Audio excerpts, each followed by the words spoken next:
Good evening, everybody. We are coming from we're live from an undisclosed location out in Sugarland, Missouri City.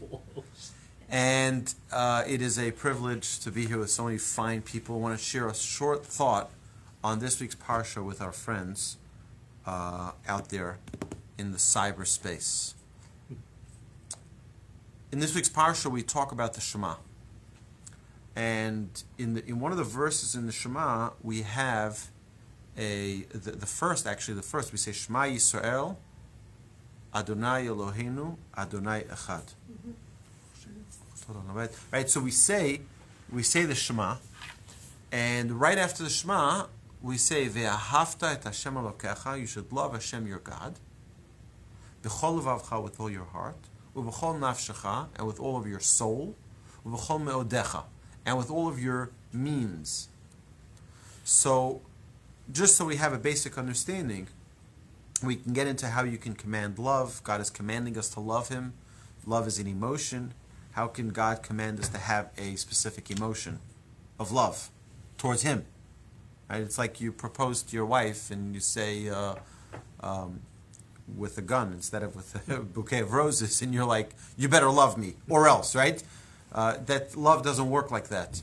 So how does Hashem command us? We can talk about that another time. But if you think about it for a second, b'chol levavcha means with all of your hearts, plural. Why? Because we have Yetzer HaTov and the Yetzer Hara. We have the good inclination and the bad inclination. We need to use the good to service Hashem and love Hashem, and turn our negative desires and temptations into the good as well. Then we have V'chol nafshecha, which is with your soul. And as we know, Rabbi Akiva, when he was being murdered for not willing to forgo and forsake the Almighty, he was smiling, and his students asked him, Rabbi, why are you smiling? He said, because my whole life I was able to fulfill the mitzvah to love Hashem with all of your heart, and to love Hashem with all of your means, but not with all of my soul. Finally, I'm able to give my soul to the Almighty. I'm finally fulfilling that mitzvah. And v'chol me'odecha is with all of our means. So, to love Hashem with your car, well, do acts of kindness. Be God-like. To love Hashem with your belongings, possessions, lend them to people who need it. You know, people can do that with their finances. They can give charity, and people can do that with many, many ways that we can use our means to show our love for Hashem. But I saw a beautiful idea that the word me'odecha does not necessarily need to mean all of your means. But me'odecha can also mean midatecha, which is the measure of which God gives you. God gives everybody something, which is a challenge. Everybody's got a challenge. Everybody's got things that this is not what we signed up for, this is not what we had in mind, why is God treating me like this, why is that so difficult? We all have things, challenges that come our way. That is also, right? So you have to love Hashem and see Hashem through all of those challenges. So it's not only with all your heart, with all your soul, and all your means, but it doesn't only mean means, it means me'odecha, with all of your midot, all of the measures, all of your share that God gives you. And everybody has things that are challenging. Everybody. There's not a human being on earth that doesn't have things they didn't sign up for, show up, right, in their lifetime. Right? Whether it's a health issue, whether it's a financial issue, whether it's a marriage issue or a child issue or a house issue, whatever it is, everyone's got issues. They're there to give us an opportunity to love Hashem through that as well.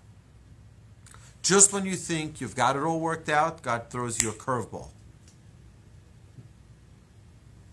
And you have to see the love of Hashem and have appreciation.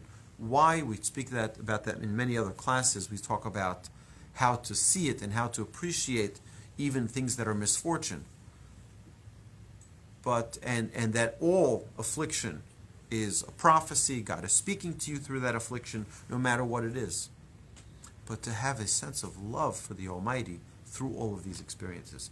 I think it's a very important thing to remind ourselves twice a day when we say the Shema, to remind ourselves again and again to love Hashem with all our heart, to love Hashem with our soul, that if someone were to stand in front of us with a gun and say, or a sword, and say, bow down to this idol, or else, and we're ready to say, no, take my life for this. I'm not going to bow down to an idol. And then the last is that with all of our means and with any challenge that comes our way, we're willing to accept and love Hashem through it. So with that, my friends, have a lovely Shabbos to all of you. You're all welcome to join us at this undisclosed location in Sugar Land, Missouri City. And you can see on our website where we have our classes. We look forward to you joining us in the near future for the live program here, where you can ask questions, get behind-the-scenes stories. There's a lot of things going on here. So, my friends, have a good Shabbos. Thank you for joining us. And till tomorrow lunchtime at the Torch Center, Talmud Lunch and Learn. All the best, my friends.